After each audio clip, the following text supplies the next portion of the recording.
एक बार फिर इसका गुड मॉर्निंग ऑल। एक बार फिर से स्वागत है आपका टारगेट एग्जाम IQ चैनल पर। आज है 22 अप्रैल और इस वीडियो में हम देखेंगे 22 अप्रैल से जुड़े कुछ महत्वपूर्ण करंट अफेयर प्रश्न जो आपके एग्जाम के लिए बहुत ही यूजफुल होने वाले हैं।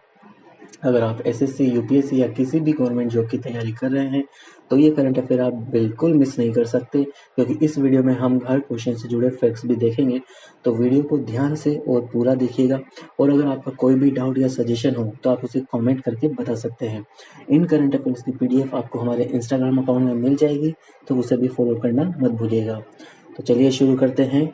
वीडियो को पूरा और ध्यान से देखिएगा, क्योंकि यही सभी प्रश्न आपके लिए काफ़ी इंपॉर्टेंट होने वाले हैं।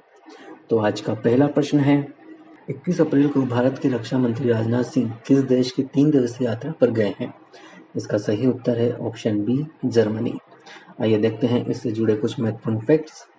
21 अप्रैल को रक्षा मंत्री राजनाथ सिंह 3 दिन की जर्मनी यात्रा पर जाएंगे।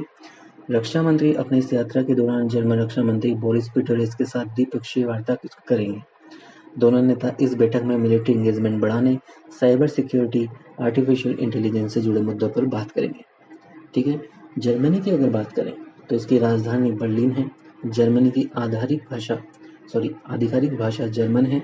जर्मनी की मुद्रा यूरो है। और ये सभी बातें हमको याद रखनी जरूरी है, क्योंकि ये बातें स्टैटिक GK के रूप में भी पूछी जा सकती है।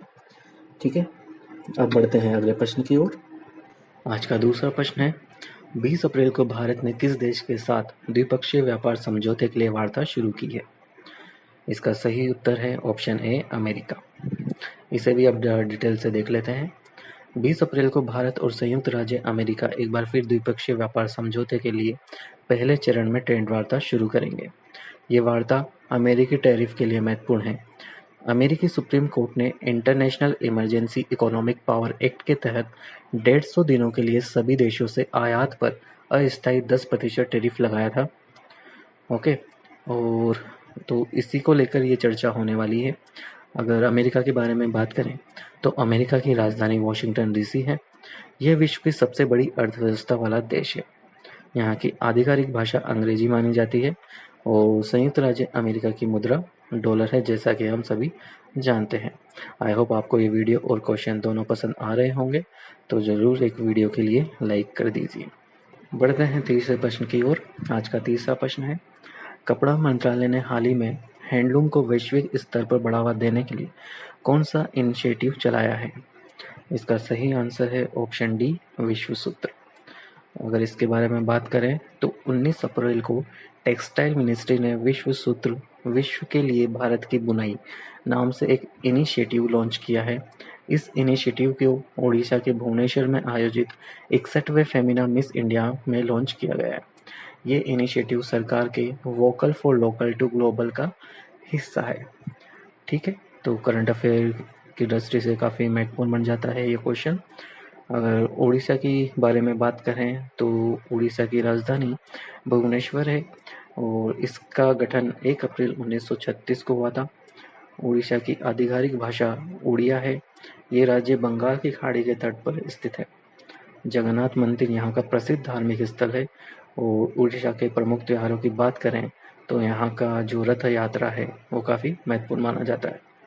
अगर आप में से कोई उड़ीसा से है तो उड़ीसा के बारे में एक खूबी जरूर बताइएगा। ठीक है, अब बढ़ते हैं अगले प्रश्न की ओर।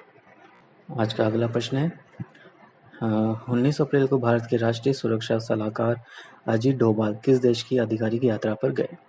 इसका सही उत्तर है ऑप्शन सी, सऊदी अरब। तो अगर देखें इसके बारे में तो 19 अप्रैल को राष्ट्रीय सुरक्षा सलाहकार अजीत डोभाल ने सऊदी अरब की आधिकारिक यात्रा पर गए हैं, जहां पर वो पहले रियाद पहुंचे, जहां उन्होंने द्विपक्षीय सहयोग, क्षेत्रीय सुरक्षा और आपसी हित समेत कई मुद्दों पर चर्चा की। सऊदी अरब के बारे में जानें तो सऊदी अरब एशिया महाद्वीप के पश्चिमी भाग में स्थित एक देश है, जिसकी राजधानी रियाद है। यहाँ की आधिकारिक भाषा अरबी है।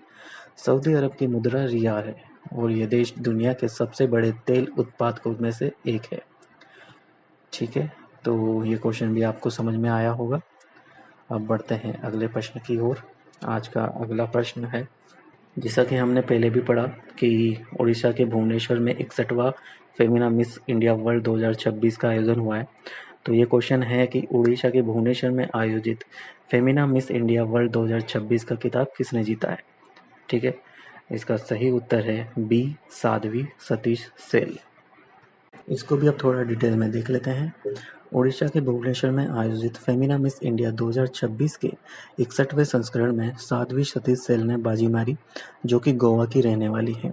इस प्रतियोगिता में 30 लड़कियों ने भाग लिया था और उन सब में नंबर 1 पे रही है साध्वी सतीश सेल। ठीक है, उन्हें मिस इंडिया 2024 ने क्राउन पहनाया। आपको यह बताना है कि मिस इंडिया 2024 कौन थी। इसके साथ ही महाराष्ट्र की राजनंदिनी परवार फर्स्ट रनर-अप रही, तो जम्मू कश्मीर की उदिता सिंह के सिर सेकंड रनर-अप का ताज सजा। ठीक है, साध्वी सेल अब मिस वर्ल्ड 2027 प्रतियोगिता की तैयारी करेंगी और वैश्विक स्तर पर भारत का प्रतिनिधित्व करेगी। मिस इंडिया प्रतियोगिता के बारे में अगर बात करें तो ये भारत की एक प्रसिद्ध सौंदर्य प्रतियोगिता होती है, जिसकी शुरुआत वर्ष 1947 में हुई थी। इस प्रतियोगिता का आयोजन टाइम्स ग्रुप द्वारा किया जाता है। ऐश्वर्या राय और प्रियंका चोपड़ा जैसी विजेताएं विश्व स्तर पर प्रसिद्ध हुई हैं। ओके दोस्तों, तो ये थे आज के महत्वपूर्ण करंट अफेयर प्रश्न। इसकी 10 प्रश्नों वाली फुल PDF आपको हमारे इंस्टाग्राम पेज पर मिल जाएगी, तो जाएं और अभी जुड़ जाएं हमारे इंस्टाग्राम से। अगर आपको ये वीडियो हेल्पफुल लगी हो तो इसे लाइक ज़रूर करें, अपने दोस्तों के साथ शेयर करें और चैनल को सब्सक्राइब करना ना भूलें। हम मिलेंगे अगली वीडियो में नए सवालों और नए कॉन्सेप्ट के साथ। तब तक के लिए धन्यवाद।